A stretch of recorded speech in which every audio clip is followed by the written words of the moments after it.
welcome to the Capitol. Today we're honored to have Representative Sally Kern. Representative Kern, thanks for taking time out of your busy schedule. Thank you. You're very welcome. Glad to be here. Talk a little bit about the district in Oklahoma that you represent. Okay, I represent House District 84. It's in northwest Oklahoma City, part of Bethany and part of War Acres. And this afternoon, what we want to speak about is something on parental rights. That's right. Talk to us a little bit about that. Okay, parental rights, of course, is something that is very important, I think, to everyone. And we all know that right now, with the economy, the way it's going, that's a really big issue. But there's something flying under the radar that I think is even a bigger issue that parents need to know about, our citizens need to know about, and it's parental rights, what is happening in this area. And I want to give, first off, a website, because I don't want you to take my word for this. Go to www.parentalrights.org and read about this. It's called the UN Convention on the Rights of Children. And U.S. Senator Barbara Boxer from California is introducing this treaty into our Senate, and it needs 2/3 of Senate approval to be ratified. President Clinton tried to introduce this when he was president and didn't have the support, so he didn't.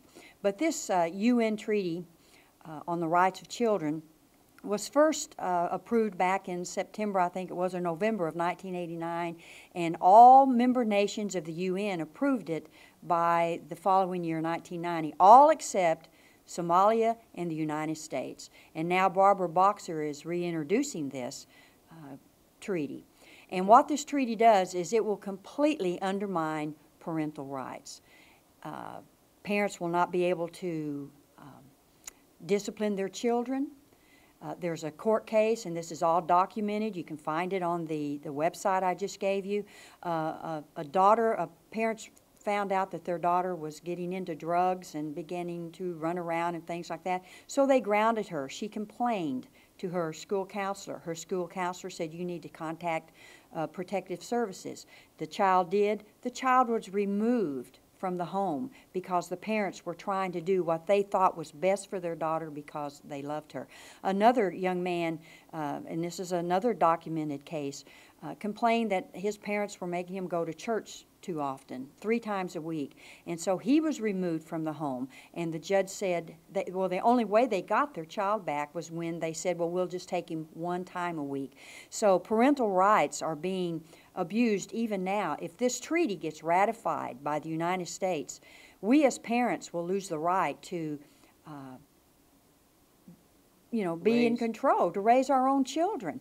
And some judges have said, well, this is not an explicit right mentioned in the U.S. Constitution.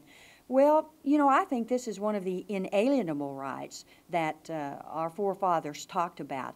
But I know people are going to hear me say this and say, this woman is off her rocker again. I'm not. That's why I say go to parentalrights.org and read about this for yourself. If this treaty is approved, then it will override even our own Constitution.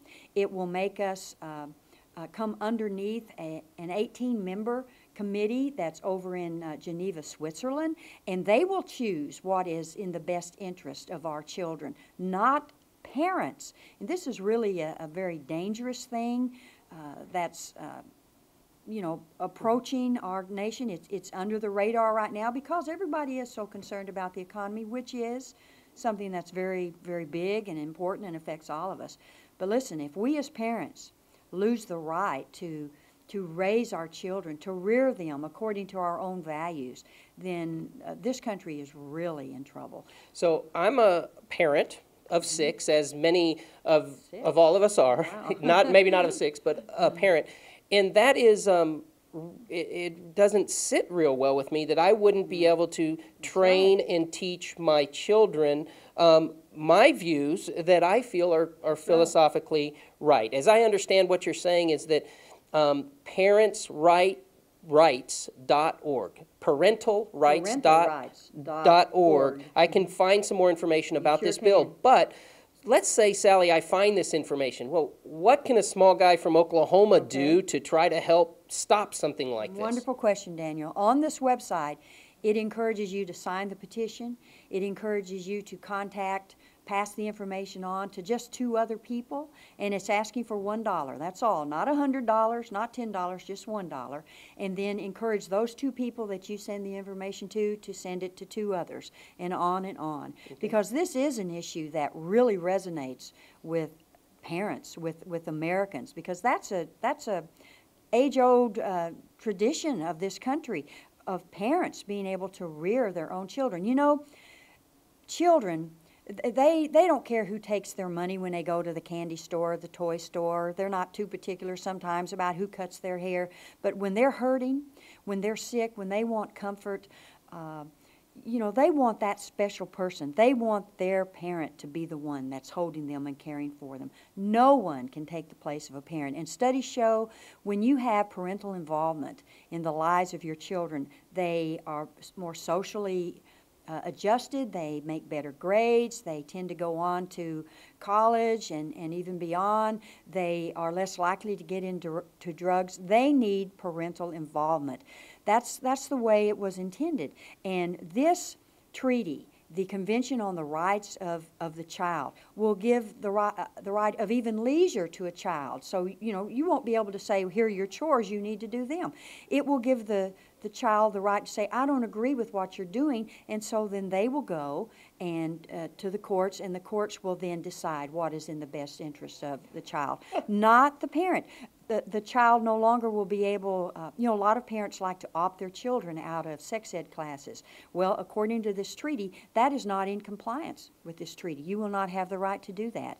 It's really, I mean, it's frightening, and it's something that you as parents need to know about, and I can't encourage you enough. Go to www.parentalrights.org and read about this, because we as parents, our rights are being abused, and we need to step up to the plate and say, I'm the parent of that child. Yes. I love them. The government's not going to love them the way we as parents do. We know what is best for our children. There's also a provision in this, Daniel, that talks about age appropriateness. In other words, yes, a 4-year-old child is not as mature as a 17-year-old child. So the courts will look at the mental capability of the child. And if your child is older and they have, of course, you know, more mental capacity, they're freer, they drive, things like that, well then that's going to impact your rights as a parent even more. So it's pretty frightening, and I really encourage the people to check into this. As a parent, I have my views. What are your views on something like this? This is a perfect topic for all of us to become involved in. Our government, as citizens, it is our place to decide, but if we don't have a voice, the decisions get made for us. Do you have a voice? Log on and let your senators, House of Representatives, let the people who are leading our government and making decisions for you know what you think. Representative Sally Kern, thank you very much for stopping by and talking with us today. Appreciate it. Thank you.